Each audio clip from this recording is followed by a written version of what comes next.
Video वाली सरकार। और भाई 2025 वीडियो वाली सरकार के लिए एक बहुत इंपॉर्टेंट टाइम था। इनफैक्ट 2025 मेरे लिए भी एक बहुत इंपॉर्टेंट साल था। तो आज की ये जो वीडियो है हम इसी साल को डेडिकेट करना चाहते हैं। अगर आप वीडियो वाली सरकार को काफी टाइम से देख रहे हैं तो ये वीडियो आप लोगों के लिए काफी चीजें जो है वो अपडेट करने वाली है। और अगर आप एक ऐसा बंदा है जिसने वीडियो वाली सरकार को अभी रिसेंटली कहीं पर ज्वाइन किया है तो इस वीडियो में आपको पता लगेगा कि पिछले एक साल में हमने क्या क्या चीजें अचीव की हैं, क्या क्या मसले हमें आए हैं, एक दो धमकियां हमें आई, सारा कुछ आपको बताऊंगा। तो शुरू करते हैं। और 2025 जो शुरू हुआ था ना हमारा, वो लिटरली बहुत ज्यादा ट्रिकी स्टार्ट हुआ है। उसकी रीजन ये है कि 2025 के जनवरी के महीने में हमने एक वीडियो अपलोड की जिसका नाम था ईवी बाइक स्कैम।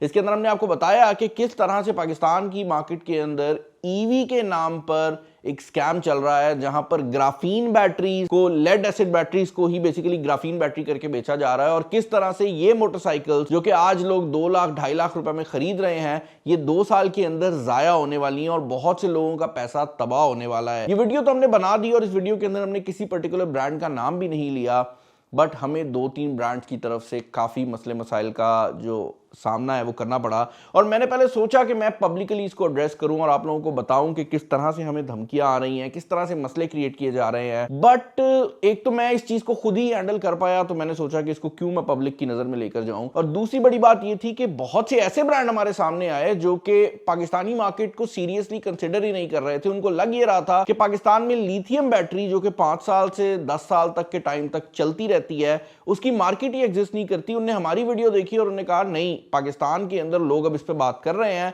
आने वाले साल में लोग लिथियम बैटरी वाली ही ईवी खरीदेंगे। और उसके बाद उससे हमें भी बहुत फायदा हुआ, क्योंकि जहां पर हम पहले सिर्फ फोन्स की वीडियोस किया करते थे, अब ईवी कार मैन्युफैक्चरर्स और ईवी बाइक वालों की नजर में भी हम लोग आ गए। मसले सॉल्व हो गए जिन कंपनीज की तरफ से हमें आ रहे थे। किस तरह सॉल्व हुए और क्या मसले थे ये मैं किसी और टाइम बताऊंगा, क्योंकि अभी ताजा ताजा है। बट यस, मसले सॉल्व हो गए थे और हमने उनसे काफी हद तक जो था ना, उनको दिखा दिया कि भाई ऐसे नहीं चलेगा जिस तरह आप चलाना चाह रहे हो। जनवरी का महीना एंड हुआ तो फरवरी के महीने के अंदर मैं पहली बार उम्रा करने गया, और ये मैं अपनी फैमिली के साथ गया। वैसे तो ये मेरी पर्सनल अचीवमेंट थी, बट मैं आप लोगों को इसलिए शेयर करना चाह रहा हूं कि यार वहां जाकर पता लगा कि कितना इंपॉर्टेंट है। लाइक अगर आप एक ऐसा बंदा हो ना जो कहता है ठीक है कभी जिंदगी में देख लूंगा उम्रा करना, एक बार जरूर ट्राई करो। लाइक फैमिली के साथ जरूर जाओ। एक्सप्लेन नहीं कर सकते उस फीलिंग को, तो that is the only reason why I added this here. अब जहां पर 2025 हमारे लिए काफी ज्यादा सक्सेसफुल ईयर था, वहां पर हमने कुछ ब्लंडर्स भी मारे। और उन ब्लंडर्स में एक blunder out of the box था। ब्लंडर तो नहीं कहूंगा इसे मैं, क्योंकि हमने एक शो स्टार्ट किया जिसका नाम आउट ऑफ द बॉक्स था, और ये शो फ्रैंकली स्पीकिंग एक नए शो के हिसाब से काफी अच्छा परफॉर्म भी किया। बट देन वी रियलाइज के इतना ज्यादा एक्साइटिंग या मजेदार ये शो नहीं बन पा रहा जितना हम सोच रहे थे। तो हमने डिसाइड किया कि कुछ टाइम के लिए हम इसको स्टॉप करेंगे और इसको रीराइट करके, इसके तरीकेकार को बेहतर करके दोबारा लेकर आएंगे। बट ये फरवरी में हमने छोड़ा था और अब तक हम इसको दोबारा कंटिन्यू नहीं कर सके। मार्च का महीना आया तो हमने एक बहुत बड़ी अचीवमेंट अनलॉक की, और वो अचीवमेंट थी हमारी आज तक की सबसे बड़ी प्रोडक्शन। हम यहाँ पर बहुत ज्यादा अनबॉक्सिंग वीडियोस बनाते हैं, और नॉर्मली जो अनबॉक्सिंग वीडियोस होती हैं हमारे दफ्तर के अंदर ही शूट हो रही होती हैं। But being a tech influencer and being from an industry जो कि पाकिस्तान के अंदर उस स्पीड से ग्रो नहीं कर रही, हमारी कोशिश रहती है कि इसको आगे लेकर जाना है। और यही वजह है कि भाई Oppo A5 Pro के केस में हमें Oppo ने कहा कि हमें नेक्स्ट लेवल प्रोडक्शन चाहिए, और हमने कहा ठीक है भाई, नेक्स्ट लेवल प्रोडक्शन ही है जो कि आपको देखने को मिलेगी। तो Oppo A5 Pro के केस में हमने फुल ऑन प्रोडक्शन के साथ ये वीडियोस को रिकॉर्ड किया। वो वीडियो आप लोगों ने भी काफी ज्यादा पसंद की, और A5 Pro भी एक काफी ज्यादा सक्सेसफुल डिवाइस थी, क्योंकि पूरी जो वीडियो थी और जो फोन की कैंपेन थी वो अराउंड इस फैक्ट की थी कि वो फोन बहुत ड्यूरेबल है। और रियलिटी भी ये थी कि वो फोन वाकई बहुत ज्यादा ड्यूरेबल था। भाई जितने तरीकों से तोड़ने की कोशिश की वो वाकई नहीं टूटा, और ओवरऑल एक काफी अच्छा एक्सपीरियंस रहा। और मुझे ऐसा लगता है कि पाकिस्तान की टेक इंडस्ट्री थोड़ा सा ग्रो की उस वीडियो के बाद। मार्च के महीने में ही हमने अपने इंस्टाग्राम के ऊपर भी 500,000 फॉलोअर्स कंप्लीट कर लिए। और फ्रैंकली स्पीकिंग ये मेरे लिए बड़ा मतलब ना बड़ा इमोशनल टाइम था। उसकी रीजन ये है कि मुझे शॉर्ट कंटेंट की समझ नहीं आती थी, और इससे पहले जिंदगी में मैंने जब भी कोई चीज अचीव की थी तो वो मैंने अपनी मेहनत से की थी। मतलब मेरी मेहनत का मतलब है कि मैंने बिल्कुल खुद जोर लगाया और मेहनत से की। ये इंस्टाग्राम के 5 लाख फॉलोअर मेरे लिए इंपॉर्टेंट इसलिए थे क्योंकि ये पहली बार था कि मैंने अपनी टीम पे ट्रस्ट किया। मतलब कहने का ये है कि मुझे नहीं लगता था कि हम शॉर्ट कंटेंट में सक्सेसफुल हो पाएंगे। मुझे लगता ही नहीं था कि शॉर्ट कंटेंट जो है वो फ्यूचर भी है, लेकिन मेरी टीम ने मुझे पुश किया और उन्होंने कहा भाई हम करना चाहते हैं। मैंने कहा भाई कर लो जो करना है। और मेरी टीम ने मेरे पर रिस्ट्रिक्शन लगा दी। इसीलिए अगर आप शॉर्ट कंटेंट को देखें तो उसके अंदर हम जोक भी कर रहे होते हैं, मीम्स भी अपलोड हो रही होती हैं। उसके पीछे रीजन ये है कि यहां पर शॉर्ट कंटेंट की जो टीम है वो कंप्लीटली इंडिपेंडेंटली ऑपरेट करती है। और जब उन्होंने मुझे ये 5 लाख का नंबर अचीव करके दिया तो मुझे रियलाइज हुआ कि आपको हर बंदे को मौका देना चाहिए। हर बार आप ठीक नहीं हो सकते, और अगर आपको लग भी रहा है ना कि चीज टूट जाएगी, खराब हो जाएगी, तब भी आपको रिस्क लेना चाहिए। क्योंकि अगर आप रिस्क नहीं लेते ना और अगर आप रुक जाते हो तो भाई जितनी मर्जी बड़ी कंपनी हो, जितना मर्जी बड़ा इंसान हो, वो इवेंचुअली जाया हो जाता है। अब क्योंकि हमारी शॉर्ट कंटेंट की टीम चट्टा साहब लीड कर रहे थे, तो मैं यहां पर ये बात भी ऐड करना चाहूंगा कि इस अचीवमेंट के बाद हमने चट्टा साहब को उनका मोबाइल फोन भी अपग्रेड करके दिया। उसके पीछे रीजन ये थी कि I wanted to give something back to him. और अब मैं ये नहीं कह रहा कि उसको भाई मोबाइल फोन वो खुद नहीं खरीद सकता था या कोई बात है, लेकिन मुझे खुद खुशी हुई ये करते हुए, क्योंकि भाई एक बंदे ने मुझे गलत प्रूफ किया था। अप्रैल के महीने में हम चाइना के ट्रिप पे गए और टीसीएल का ये ट्रिप था। टीसीएल के हमने बैक एंड पे जो फैक्ट्री है वो देखी, और मैंने जिंदगी में पहली बार डार्क फैक्ट्रीज को देखा। डार्क फैक्ट्रीज ऐसी फैक्ट्रीज होती हैं जो कि बगैर इंसान के भी चल सकती हैं। वहां पर मुकम्मल एसी फैक्ट्री के अंदर मशीनें बना रही हैं, मतलब एसी के जो पाइप थे वो एक जगह से जा रहे थे, एक मशीन उनको काट रही थी, दूसरी मशीन उनको बेंड कर रही थी, और ये सब कुछ मेरी आंखों के सामने हो रहा था। ऐसे लग रहा था कि किसी मूवी का सीन है। और उस चाइना के ट्रिप पर वैसे भी मैंने चीजें नोटिस की जो कि चाइना के अंदर इतनी कॉमन है कि लोग कहते हैं भाई हाँ ये तो कोई काम नहीं है। और हमारे अगर पाकिस्तान में देखा जाए तो वो बहुत ज्यादा फ्यूचरिस्टिक है। टीसीएल की पूरी फैक्ट्री जो है ना वो ड्रोन साफ करता है, यानी कि वो दिन में आके चार्जिंग लेता है, खुद ऊपर जाता है, स्कैन करता है, जहां जहां पर सोलर पैनल गंदा होता है उसको पानी से साफ करता है और वापस आके बैठ जाता है। तो कहने का मकसद ये है कि इस लेवल के ऊपर चाइना ऑपरेट कर रहा है, ये मुझे उसी ट्रिप से पता लगा। And I want to thank TCL के उन लोगों ने ना सिर्फ अपनी फैक्ट्री को हमें दिखाया, बल्कि जनरली चाइना कहां जा रहा है उसके ऊपर भी हमें बहुत गाइड किया। चाइना की ट्रिप से मैं वापस आया ही था तो भाई मुझे चलान रिसीव हो गया। वो ई चलान होता है ना, आपकी तस्वीर आ जाती है। मुझे हमर का पहला चलान रिसीव हुआ, और मजेदार बात ये थी कि ये चलान ठीक नहीं था।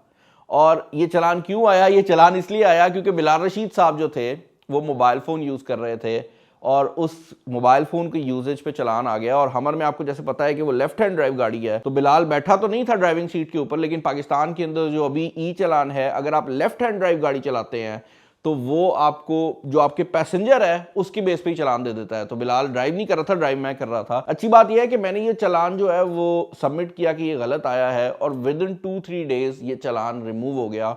बताने का मकसद ये है कि गलत चलान भी आ जाते हैं, तो अगर आपको ई चलान मिलता है उसको चेक जरूर करें, और अगर वो आप जाकर वहां पर कहेंगे कि भाई इसको मैंने कंटेस्ट करना है तो वो खत्म भी हो जाता है। अभी रिसेंटली मैंने Q&A के बारे में पूछा, तो एक सवाल जो कि मुझे बहुत ज्यादा देखने को मिल रहा था वो ये था कि बिलाल भाई आपकी अगली गाड़ी कौन सी है। और ये जो अगली चीज मैं आपको बताने वाला हूँ, साइड पे हमने डायरी रखी है जिसपे मैंने लिखा हुआ है, ये जो अगली चीज मैं आपको बताने वाला हूँ इससे आपको सवाल का जवाब मिल जाएगा कि मैंने अभी तक गाड़ी क्यों नहीं अपग्रेड की। हम लोग अभी तक 2 दफ्तरों के अंदर ऑपरेट कर रहे थे। एक वीडियो वाली सरकार का ऑफिस था और एक ऑफिस था सामान.pk का। ये 2 ऑफिस सेपरेट ऑफिस थे जिनमें हम ऑपरेट कर रहे थे।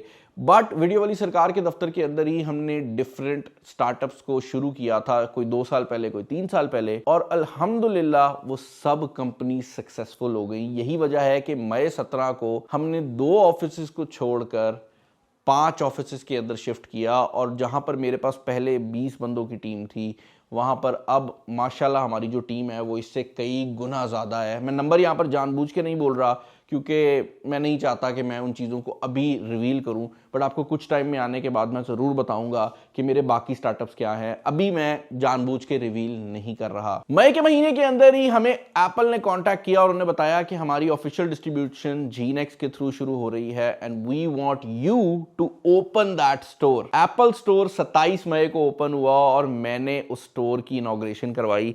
मेरे लिए इतना सरप्राइजिंग था कि ना सिर्फ पाकिस्तान के अंदर एप्पल का सर्विस सेंटर और स्टोर आ रहे हैं, बल्कि उसकी इनॉग्रेशन पे मुझे बुलाया गया तो मुझे बड़ा मतलब ना हम्बलिंग इफेक्ट लगा। लाइक वो कभी कभार होता है ना आपके साथ कुछ बड़ा होता है तो आपको शौकी आ जाती है, और कभी कभार होता है कि आपके साथ कुछ बड़ा हो जाता है और आप सोचने लग जाते हो क्या मैं डिजर्व भी करता हूं। तो this was one of those experiences. But साल आगे चलता जाना था और इससे काफी बड़े एक्सपीरियंसेस जो थे वो इसी साल में हमने करने थे। तो ये उस टाइम पे तो मुझे बड़ा क्रेजी लगा, लेकिन बाद में इससे भी क्रेजी चीजें हुई। मई के महीने में ही हमें हमारा पहला शॉपिफाई अवार्ड मिला। ये वो पहले वाला अवार्ड नहीं है क्योंकि हर कंपनी का अवार्ड सेपरेट आया था, तो 3-4 अवार्ड अब तक आ चुके हैं। ये लेटेस्ट वाला वाला है जो कि हमें रिसीव हुआ है, और ये तो 10,000 ऑर्डर्स का अवार्ड है, बट वो जो ऑर्डर वो हमें अवार्ड रिसीव हुआ था वो लाख ऑर्डर कंप्लीशन का अवार्ड था, और वो saman.pk के लिए हमें रिसीव हुआ। बड़ी सरियल मोमेंट थी, क्योंकि मुझे नहीं पता था कि शॉपिफाई पाकिस्तान में भी अवार्ड देती है, और मुझे बाद में पता लगा कि फॉर सम वियर्ड रीजन अभी तक बाकी लोगों को वो अवार्ड्स रिसीव नहीं हुए, तो शॉपिफाई ने हमें क्यों ये अवार्ड दिए ये मेरी भी समझ से बाहर है, बट वो अवार्ड हमें रिसीव हुआ, और वो मेरे लिए एक बहुत इंपॉर्टेंट चीज थी। जून के महीने में हमने सुनील भाई के साथ एआई का यूज करते हुए बकरे खरीदे, और फ्रैंकली स्पीकिंग एआई का यूज करते हुए बकरे मत खरीदना, एआई बहुत कंफ्यूज कर देती है, बट वो भी एक बड़ा मजेदार किस्म का एक्सपीरियंस था। हमने एआई से पूछा कि कौन सा बकरा कुर्बानी के काबिल है या नहीं, बट दोंदा चौगा सही बता देती है भाई। इसी टाइम के बाद हमने मेट XT की अनबॉक्सिंग की, जो कि दुनिया का पहला ट्राई फोल्ड मोबाइल फोन था। हम पिछले 3-4 सालों से आपको ये बता रहे थे कि ऑनर पाकिस्तान के अंदर वापस आ रहा है, और उसके पीछे रीजन ये थी कि मैं एक्टिवली ऑनर की टीम को ये कन्विंस कर रहा था कि Pakistan is a viable market. उसकी रीजन ये है कि मैं चाहता हूं कि पाकिस्तान के अंदर ज्यादा से ज्यादा इंडस्ट्री लगे, पाकिस्तान के अंदर चीजें बने, और जुलाई के महीने के अंदर ऑनर की टीम पहली दफा पाकिस्तान आई, और मैंने उनको लाहौर में जो चीजें थी वो दिखाई, उनको बताया कि किस तरह पाकिस्तानी मार्केट एक्चुअली काम कर सकती है, और हमारी वो मीटिंग इतनी सक्सेसफुल रही कि उन्होंने उसी मीटिंग में मुझे बता दिया कि they have decided to officially come in Pakistan. इसी महीने के एंड पर हमने आज तक का सबसे महंगा फोन अनबॉक्स किया, यानी कि हमारे चैनल पर पहला 50 लाख रुपए का फोन अनबॉक्स हुआ, जो कि वर्च्यू का मेटा 2 था। वर्च्यू एक लग्जरी ब्रांड है, और मेरे ख्याल से इसकी अनबॉक्सिंग टेक चैनल्स के ऊपर पाकिस्तानी मार्केट में नहीं हुई थी, तो ये 50 लाख वाला जो फोन था इसकी वीडियो ने परफॉर्म भी बहुत ज्यादा किया। और जुलाई के महीने के स्टार्ट में ही मुझे ऑनर की तरफ से call I, and they said कि हम पाकिस्तान में ऑनर को लॉन्च करना चाहते हैं। एंड एक चीज जो कि मुझे आज तक समझ नहीं आई कि कैसे हुई, बट दे सेड कि we want you to launch Honor in Pakistan. मैंने कहा इसका क्या मतलब है? दे सेड कि हम लॉन्च इवेंट करने लगे हैं, स्टेज पर जाकर हम चाहते हैं कि हमारे कोई बंदे के बजाय आप जाएं और आप फोन्स को रिवील करें। ये मेरे लिए ना सिर्फ एक बड़े ऑनर की बात थी, बट मुझे ऐसा भी लगा कि भाई इससे पहले मैंने कभी ये नहीं किया। लेकिन ऑनर का वो लॉन्च इवेंट ना सिर्फ हुआ, बल्कि ऑनर ने मुझे स्टेज पर भी बुलाया, और वो चीज कभी कभार कुछ ऐसी चीजें हो जाती हैं कि आपको अपना स्टार्ट याद आ जाता है। जो लोग इस चैनल को शुरू से जानते हैं या जो नहीं भी जानते, मैं आप लोगों को रिकमेंड करूंगा कि आप जाएं और सिर्फ मेरी जो ओल्डेस्ट वीडियोस है वो देखें। आपको अंदाजा हो जाएगा कि हम कहां से कहां तक पहुंच गए हैं। और मैं हम इसलिए बोलता हूं क्योंकि इसमें ऑडियंस का बहुत रोल है। मुझे ऐसे लोग मिलते हैं जो कि पिछले 8 साल से मुझे फॉलो कर रहे हैं, और फॉलो भी ऐसे नहीं कर रहे कि मतलब कोई अच्छी चीज पे फॉलो कर रहे हैं। मेरे से कोई गलती हो जाए, कुछ हो जाए, वो लगे हुए हैं, वो कहते हैं भाई नहीं ये हमारी फैमिली है। तो वो चीज मेरे लिए बड़ा हम्बलिंग एक्सपीरियंस था। और ऑनर का ना सिर्फ लॉन्च हुआ, बल्कि रिसेंटली मुझे पता लगा है कि Honor is officially going to launch their factory in Pakistan, और वो फैक्ट्री के बाद ऑनर की प्राइसिंग फर्दर बेहतर हो जाएगी। तो ये मेरे लिए एक बड़ा ही इंटरेस्टिंग टाइम था। वीडियो के शुरू में बताया था ना मैंने ईवी स्कैम वाली बात की। उसके बाद बहुत सी ईवीज पाकिस्तान के अंदर लॉन्च होनी शुरू हो गई, जिसके अंदर ईवी कार्स भी थी, जिनके अंदर ओमोडा और जेको का लॉन्च था, मेजर लॉन्च इवेंट। और जेको J6 नाम की एक गाड़ी आई जिसने पाकिस्तान की ईवी इंडस्ट्री को एक दफा बाकायदा शेक किया। उसकी रीजन ये थी कि करोड़ रुपए की ये गाड़ी ऐसे फीचर्स प्रोवाइड कर रही थी जो कि उस टाइम पर आपको 1.5 करोड़ में भी देखने को नहीं मिलते थे। और उसके बाद हमने देखा कि बहुत ज्यादा ईवीज पाकिस्तानी मार्केट में आई, हमने भी उनको कवर किया। बट मेरे लिए जो जेको J6 था ये इसलिए इंपॉर्टेंट था कि दे वर द फर्स्ट वंस जिन लोगों ने ऐसे फीचर्स पाकिस्तान के अंदर प्रोवाइड किए। वीडियो के अंदर मैंने आपको बताया ना कि हमारी शॉर्ट कंटेंट की टीम ने बड़ा अच्छा परफॉर्म किया। तो जहां पर 5 लाख फॉलोअर हमारे इंस्टाग्राम के ऊपर कंप्लीट हुए, वहीं पर हमारे 1 मिलियन फॉलोअर टिकटॉक के ऊपर भी कंप्लीट हुए। और अगेन मेरे लिए एक बहुत बड़ी बात थी कि मेरी शॉर्ट कंटेंट टीम ने मुझे गलत प्रूफ किया और इतनी बड़ी सक्सेस अचीव की। अभी हम इसी खुशी में थे तो आईफोन 17 जो था वो इंटरनेशनली एप्पल ने अनाउंस कर दिया। और हर साल ये होता था कि हम पहला आईफोन लेकर आते थे। इस साल पहली बार मुझे लगा कि हम नहीं कर पाएंगे। और लोगों को ऐसे लगता है कि बिलाल के पास कोई एक सोर्स है जहां से वो आईफोन खरीदता है और ऑफिशियल लॉन्च अनबॉक्सिंग से पहले वो अनबॉक्सिंग कर देता है। लोगों को ये भी लगता है कि मेरा कोई जानने वाला है जो किसी एक मुल्क में बैठा हुआ है, जबकि रियलिटी ये है कि भाई हर साल हमें भी नहीं पता होता कि हम पहली अनबॉक्सिंग करेंगे। इनफैक्ट इस साल तो हम उम्मीद भी हार चुके थे और मैंने कहा था भाई इस बार मैंने नहीं जोर जबरदस्ती करनी। मुझे सुनील भाई का मैसेज आया। सुनील भाई ने कहा यार ये एक बंदा है, ये फोन बेच रहा है आईफोन 17 प्रो मैक्स, आपने करना है तो आप देख लो। अब सुनील भाई के साथ मेरा वो वाला रिलेशनशिप है कि मैंने सुनील भाई को कहा, मैंने कहा यार मैं इसको देखता हूं ना। और उनको भी ये था कि क्योंकि ये बिलाल का कंटेंट है वो पहले कर ले, वरना ऑनेस्टली देखा जाए तो सुनील भाई चाहते वो मेरे से पहले ही अनबॉक्सिंग कर सकते थे, बट उन्होंने ऐसा नहीं किया। उन्होंने कहा भाई तू देख ले, तेरा कंटेंट है, अगर तू करना चाहता है तो कर ले। हमने वो फोन देखा, वो फोन पाकिस्तान पहुंच चुका था, काफी महंगा खरीदा गया वो फोन, और उस फोन से हमने वो अनबॉक्सिंग कर दी। रियलिटी ये थी कि that was the first unboxing तो नहीं कहूंगा, hands on in the entire world जो एप्पल की तरफ से सैंक्शन नहीं था। एप्पल सैंक्शन का मतलब ये है कि एप्पल जिन यूजर्स को रिव्यूज के लिए खुद फोन देता है ना, वो एक सर्टन बात ही बोल सकते हैं। मतलब एप्पल क्या देता है कि पहले 10 दिन आपने सिर्फ कैमरे पे बात करनी है, अगले 10 दिन आपने सिर्फ प्रोसेसर पे बात करनी है, तो वो उसके अलावा कुछ बात नहीं कर सकते। बट क्योंकि हमारी जो प्रोडक्ट थी वो हमने लोकल मार्केट से खुद खरीदी थी और पैसे दे के खरीदी थी, तो हम कुछ भी बात कर सकते थे, and it was a consumer device. तो हमने फिर वो वीडियो अपलोड की, और उसके बाद आपको पता ही है हमेशा की तरह उसका बहुत शोर डला। फिर नवंबर के अंदर हमने मेटा रे-बैन डिस्प्लेस को अनबॉक्स किया, and that was also the first unboxing in Pakistan. मेरी कोशिश ये रहती है कि जो पैसे मैं बना रहा हूं उससे मैं पाकिस्तान के अंदर वो चीजें लेकर आऊं जो कि कोई और बंदा नहीं लेकर आएगा। मतलब मेटा रे-बैन की अगर मैंने वीडियो लगाई, या मैंने अगर आईफोन 17 प्रो मैक्स की वीडियो लगाई, इनमें मैंने बहुत बहुत पैसे लूज किए। मेटा डिस्प्ले में तो नहीं किए क्योंकि मेरे दोस्त की थी, बट आईफोन में मैंने तकरीबन 12 से 13 का नुकसान किया है। बट रीजन क्या थी कि भाई मैं वो दूसरी जगह से जो पैसे बनाता हूं मैं वापस लगा देता हूं। ऐसा नहीं है कि भाई को बहुत ही अमीर वाला सिस्टम चल रहा है, लेकिन जो पैसे बनाए जाते हैं वो यूजुअली दोबारा इन्वेस्ट कर दिए जाते हैं। मैंने ईवी बाइक के स्कैम को मेंशन किया था ना, और ओमोडा जेको को भी मेंशन किया था। हॉर्विन एक ब्रांड है जो कि यूरोप के अंदर टू व्हीलर्स का नंबर 1 ब्रांड है when it comes to EV vehicles. मतलब दुनिया में जो यूरोप के अंदर दुनिया से बाइक्स जाती हैं उनमें नंबर 1 जो स्कूटर ब्रांड है वो हॉर्विन है। हॉर्विन पाकिस्तान के अंदर लॉन्च हुआ, उनके ग्लोबल सीईओ जो थे वो पाकिस्तान के अंदर आए, and they presented me the first bike that they manufactured in Pakistan. हॉर्विन की CR1 है, मुझे एज अ गिफ्ट भेजी गई, और उन्होंने कहा कि ये आप टेस्ट करें, हम चाहते हैं कि आप टेस्ट करें, क्योंकि हॉर्विन की जो बाइक्स थी वो लिथियम बैटरी वाली बाइक्स थी, जो मैंने शुरू में बोला, तो उसकी हमने वीडियो भी लगाई, और वो बाइक जो है वो बड़ी टेक सेंट्रिक बाइक है। अभी और भी काफी इंटरेस्टिंग चीजें हम उनके साथ कर रहे हैं जो कि आपको आने वाले टाइम में देखने को मिल जाएंगी। फाइनली भाई नवंबर के अंदर अल्लाह ने मुझे एक गिफ्ट दिया, एंड मैं जो था एक बच्चे से ना खुद बच्चे का बाप बन गया, और नवंबर 22 को अल्लाह ने मुझे एक बेटा दिया, तो वो मेरे लिए एक बहुत बड़ी हाईलाइट थी। तो इस साल मैं ये कहूँगा कि हमने ग्रोथ पे बहुत ज़्यादा फोकस किया।